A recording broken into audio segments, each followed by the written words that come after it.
Welcome to Muddy River News this week, furnished by Harvey's. I'm Bob Goff. Paul Reitz is the man in charge at Titan International, and he's in here with us today. Of course, just got off a plane and made his way in here. Welcome. Thank you. Great to be here. Well, Paul, let's talk a little bit about the company and how did you, you've been CEO now for a bit. How have things been in the chair? Well, the chair has always got a lot going on. There's not too many days where you just get to sit there quietly and kick your feet up on the table. But now things are going well. Really proud of what Titan's been able to accomplish. We've had some moments that have been more difficult over the last 5.5 years that I've been in the chair. But really proud of how the team's responded. We've done a great job of getting through those challenges, overcoming them, and have hit some really key milestones with the company, with how we've repositioned our balance sheet, with the growth we've experienced around the world. And we just put out our most recent 2021 earnings here recently, and just had an exceptional year with a good forecast for 22. So, and talking about, of course, Titan Wheel here in Quincy, but of course there's Titan Tire locations and all over. And talk about how the company has kind of evolved over the last 5 years. Yeah, no, you got a good point here. I mean, we're really proud of what we have here in Quincy, but we do only make wheels. Our company does also make tires. We make tires in 3 locations here in the U.S., plus a 4th that does the mixing of the rubber compounds. Then we have a tire plant down in Brazil. And then we got one in Russia that also makes tires. And then we also make, if you see the bulldozers out there or big excavators, we make the steel track. Primarily a lot of that goes into Europe. We do have a facility up in Wisconsin that makes some of that here in the U.S. and another one down in Brazil that makes the steel track. So it's a pretty diversified company, but from the perspective of how we've grown or what we've done, we've really been focusing on our core. So within those three products, undercarriage, the wheels, and the tires, we've continued to innovate. Something that our team does an exceptional job is continuing to put out high quality, innovative products that makes equipment perform better. So if you look out there in farm fields, you see, like today, flying into Quincy, you saw the ground is really wet. It can be difficult for farmers. You have small windows for planting and harvesting. You need to be in the fields, taking care of your business. We make something called the LSW, which the tires are ginormous. And with that, you can pretty much handle any type of farming conditions that you experience. So because we make the wheel here in Quincy, and we also make the tires at other locations in the U.S., we're able to sell those, and the only company in the world that can do that. So really what we do, what we have been doing, is focusing on our core products and just continuing to get better at it. And one of your facilities here in Quincy, the Locust, you produce those massive wheels, right? Correct. I mean, because you see it, and you can just see that facility. It's like how, I haven't been inside there, but I guess it'd be pretty cool to kind of see those coming out in finished product. Absolutely. That's something we love doing with our customers and our investors. We take them through our plants, and just to see the wheels coming together, and when you're bending and forming massive sheets of steel, and the end product is what we're able to produce. I mean, it's what our operators do that's impressive, but it's the combination of what we have with our R&D teams, and together there's nobody in the business that's better than us. Of course, that Quincy facility's been around a long time as electric wheel, and then of course when Amori Taylor made the purchase and the conversion to Titan wheel, and it's been one of Quincy's steadiest employers over the years. Why has, and again, in the state of Illinois, it's a little tough to do business these days, but your dedication, the company's dedication to keep a facility here in Quincy, what's led to that? Why have you said, okay, Quincy's a good place for us to do business? People. It's always about people. We got a great workforce here. Before I came over here, I was walking around the plant for an hour and a half, and you just see the dedication they have, the commitment. That's what makes our products what they are, is the people, and we're really proud of the workforce we have. Long history, to your point, we have a tremendously long history here in Quincy, and with that comes just excellent experience and knowledge, and that's whenever you're moving thousands and thousands of pounds of steel, you really got to know what you're doing, both as an operator. You got to have that skill, again, all the way through our R&D team that designs it, and then really our teams that put together the tooling. I mean, a wheel, we all kind of take it for granted when we see it on a car, but when you're moving 400 horsepower pieces of equipment, through tough conditions in the farm fields where you not just have wet conditions, but imagine the side slopes and what they have to do. That's really what you really turn to your people, and that's really what I would say why Quincy is so important to us. It's because of the excellent workforce and excellent people we have here in town. And you have made a significant investment to upgrade and modernize that facility as well. I mean, for years you had the old Huck's fixture store was there, that factory was there, and of course now you guys have that corner and have put some new, brand new modern facilities and buildings there. So your footprint in this community is certainly expanded as well. Absolutely, yeah. What that old Huck's building now is the finest paint shop you'll find in our industry. So I know it's kind of buried behind those walls, but the end product comes out of there is fantastic. But yeah, we're going to continue to invest here in Quincy. It's a key part of our global strategy of who we are as a company. Our customers rely fiercely on what we produce here in Quincy, and we're going to continue to invest and get better. In fact, at about 4 o'clock when I get out of here, I'm meeting with our general manager here in Quincy, and we're going to talk about our investment plans for the next 5 years. So, like I said, with the state of things in Illinois, and we've seen a lot of businesses and people move out. You're talking about, I mean, there's Titan's here to stay then. Absolutely. Well, good. People like to hear that. You can count on that, and we're going to continue to grow. I mean, and that's our HR team has been working really hard within the area to make sure people understand that we're here to invest in the community, and we're going to continue to be, what we believe is a strong, important employer for the city. In today's workforce, what incentives, what has Titan had to do to make sure, okay, we can keep our positions filled that we have to have filled? You do have to get creative. How you reach people is a lot different. You used to do it through more traditional forms of communication. Now you have to get into things that, quite frankly, I don't understand that well, but how you connect with people has been a lot different. But what we do here in Quincy that I think separates us from others is that we do, we pay out a semi-annual bonus, profit sharing.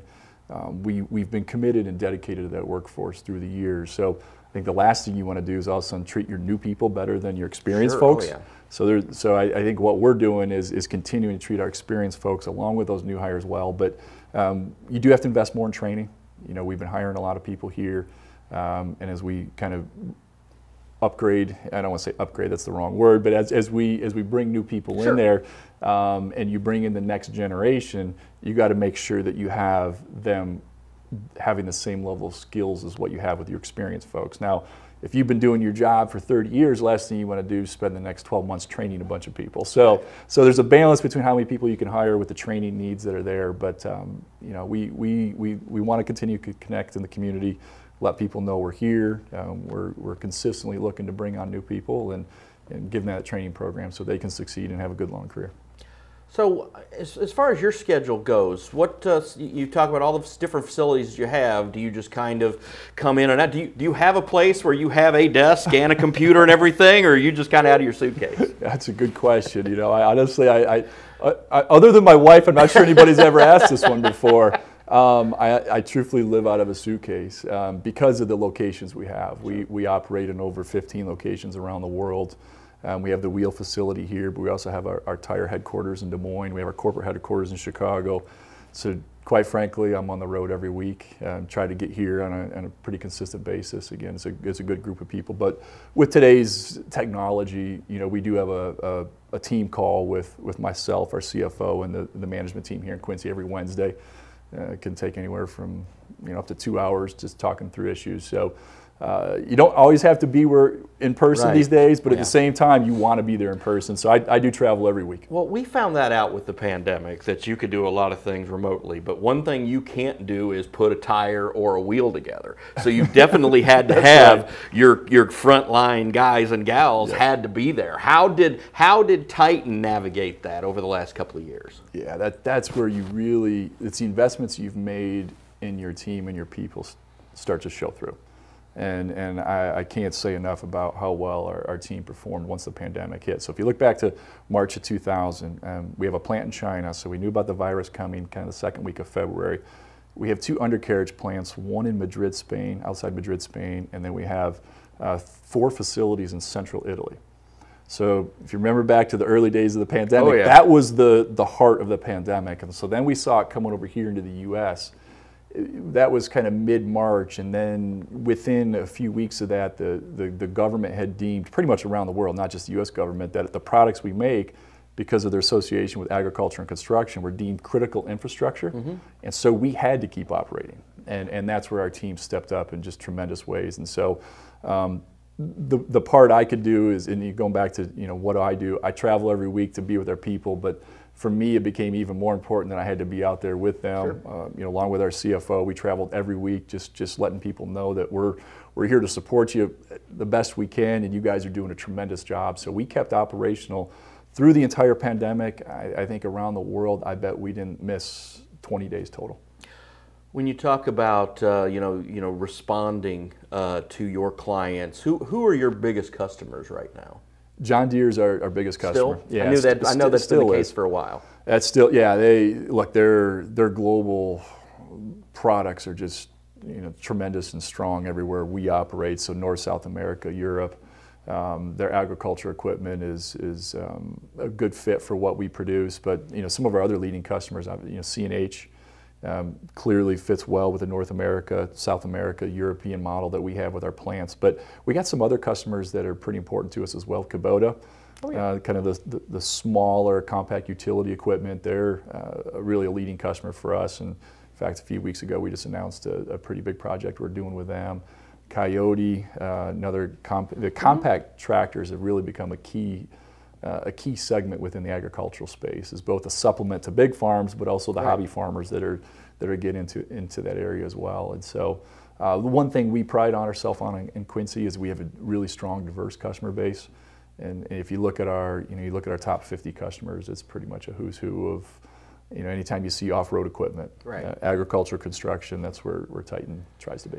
Well, and in the grand scheme of the entire world, John Deere's pretty much a neighbor, being in the Quad Cities. Got it. So that's like one of your closest. If you got to do some real, to deal with some customers on a quick basis, it's like, hey, we can get with John Deere. We're right here. You got it. Well, and one thing I want to mention about what we do with the locations we have around the world with the pandemic, and as companies look to de-risk their supply chains, that's where Titan is really becoming even stronger with the relationship we have with our customers, because we do have a global footprint, and because they're looking at their supply chains and going, look, we got to take some of that risk, that complexity out of there with logistics and lead times and everything that's foreign exchange rates, everything that's going on in the world that's crazy and changes every day. That's where they can turn to Titan and go, look, you guys are right there. And to your point, we're almost like a neighbor to them, and that's really important in today's age. So you talk about the supply chain from a provider perspective. What about the things you have needed when it comes to supply chain? How's that been? I'm going to knock on wood.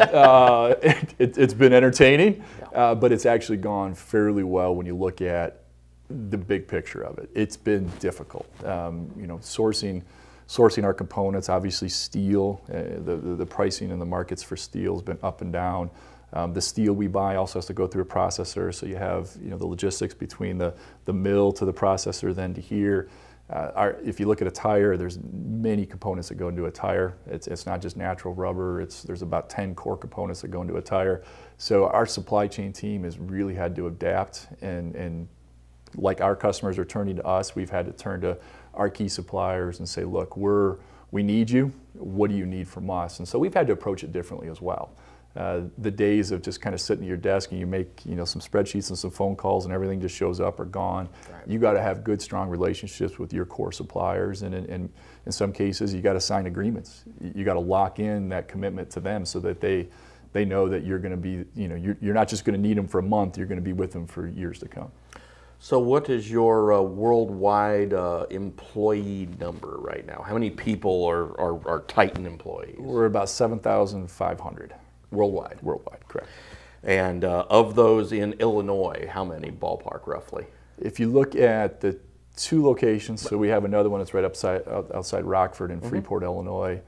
My best guess is I think we're going to be around 1,300. Well, and again, like I said, this in Quincy, Titans had a corporate presence here for a long time, and a good, strong employer base.